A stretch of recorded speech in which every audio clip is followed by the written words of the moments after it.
김은경 혁신위원장 그리고 양이원영 의원 두 사람의 이른바 이제 노인 폄훼 발언 논란 이 부분이 지금 계속 수그러들지를 않고 있습니다. 지금 민주당 안에서도 아주 적극적으로 사과하고 해명하라. 그다음에 심지어 민주당의 노인위원장이 이재명 대표가 직접 나서서 대국민 사과를 해야 된다. 이렇게까지 지금 요구를 하고 나섰습니다. 공감하십니까?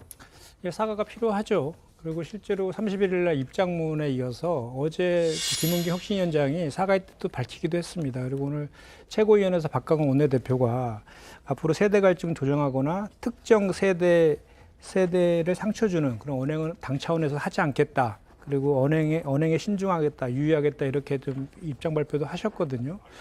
저는 이것이 이제 그 혁신위에서 그 설명했듯이 입장문에서 밝혔듯이 중학교 중학교 아들과 하는 네. 그 얘기 과정에서 여명 비례 투표와 관련된 이제 의견에 대해서 소개하면서 마지막에는 민주주의 국가에서는 1인 1표제이기 때문에 가능하지 않다라는 것까지 이렇게 이제 말을 한 것까지 이제 있는데 그것까지 포함하면 전체적인 맥락상에서는 오해의 소지가 있지만 그렇다고 하더라도 굳이 불필요한 표현하지 않고 그냥 청년들의 투표 참여라든지 정치 참여에 대한 얘기만 부각해서 하면 될 것을 괜히 노인과 관련된 어르신과 관련된 얘기를 해가지고 불필요한 이런 논란을 일으킨 거에 대해서는 대단히 아쉬움이 좀 있습니다. 그래서 앞으로는 당에서는 당 혁신위가 사실은 당일 위기상에서 구하기 위해서 이제 출범을 한 것인데 오히려 이런 논란의 중심에 서는 것은 우리 당 차원에서도 부담이 되거든요. 그래서 이런 정무적인 관리를 당에서 좀 해야 될 것 같고 당 혁신위도 좀 외부적인 그런 활동보다는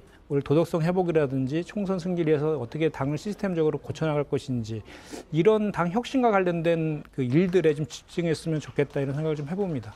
이화영 전 경기도 평화부지사의 아내가 피의자로 전환돼서 입건됐다. 검찰이 입건을 했다. 이런 지금 기사가 나오고 있고 검찰도 적극적으로 부인을 하지 않고 있습니다. 지난 6월에 이미 했다는 건데 뒤늦게 지금 알려졌습니다. 그리고 그 혐의 사실은 출처가 불확실한 거액이 계좌에 있었던 부분, 그다음에 경기도청의 공문 유출에 관여한 의혹, 지금 이거라고 합니다. 어떻게 보십니까?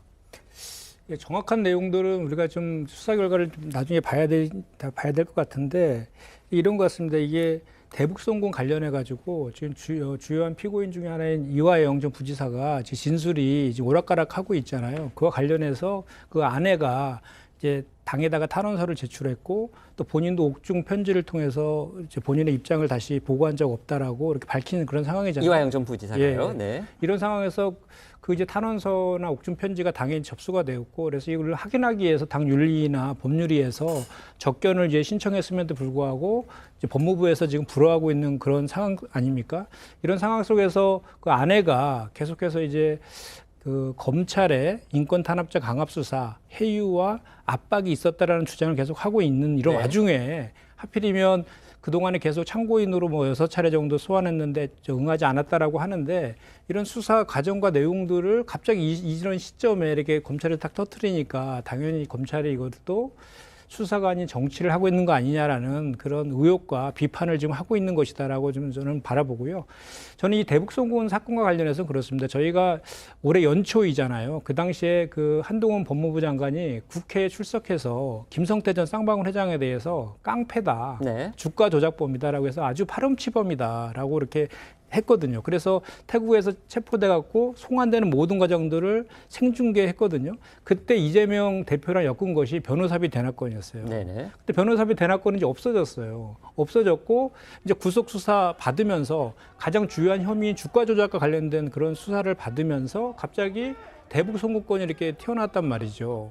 그런데 제가 그 논리적으로 봤을 때 이 제3자 이게 방북 비용을 위해서 300만 불을 줬다라는 것인데 이것이 제3자 이제 뇌물로 이제 기소가 돼야 되는 거거든요. 만약에 이제 사실이 된다면요. 예, 그렇게 되는데 그 제3자 뇌물 같은 경우에는 부정한 청탁이 있어야 되고 그 청탁을 받고 뭔가 대가적인 행위를 해야 되는데 당시에 이재명 도지사 시절에 무슨 북한과 관련된 그 인허가권이 있는 것도 아니고 어떤 권한도 없는데 과연 그 제3자 뇌물과 관련된 공소 제기 자체가 성립할 것이냐 이런 기본적인 좀 저는 그 의심이 있습니다. 네, 안철수 의원이 방송에 나와서 또다시 한동훈 법무부 장관의 총선 차출 가능성에 대해서 얘기를 했습니다. 어떻게 보면 이 총선 어느 정도 임박한 시점까지 계속 나올 그런 주제일 것 같기는 한데 그래도 두 패널들은 과연 어떻게 생각하시는지 저도 개인적으로 궁금합니다. 어떻게 생각하십니까? 말씀해 주십시오.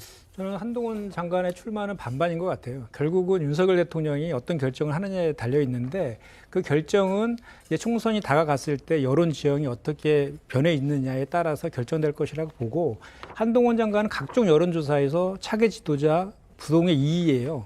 그러니까 이제 이재명 대표에 이어서 2등을 이제 차지하고 있는데 근데 실제로 한동훈 장관을 지지하는 층을 보면 60, 70 60, 70대에서 지지를 받고 있고 MZ 세대하고 40대, 50대에서는 지지를 또 못 받고 있더라고요. 그리고 중도층에 대한 소구력도 지금 떨어져 있는 그런 그런 부분은 상황이라서 아마 여론조사에 따라서 상당히 다를 수도 있는데 어쨌든지 간에 대체적으로 거의 네. 제가 말씀드린 거는 네. 전체 여론조사를 종합해서 이렇게 보면 그런 추세는 분명한 사실인 것 같아요.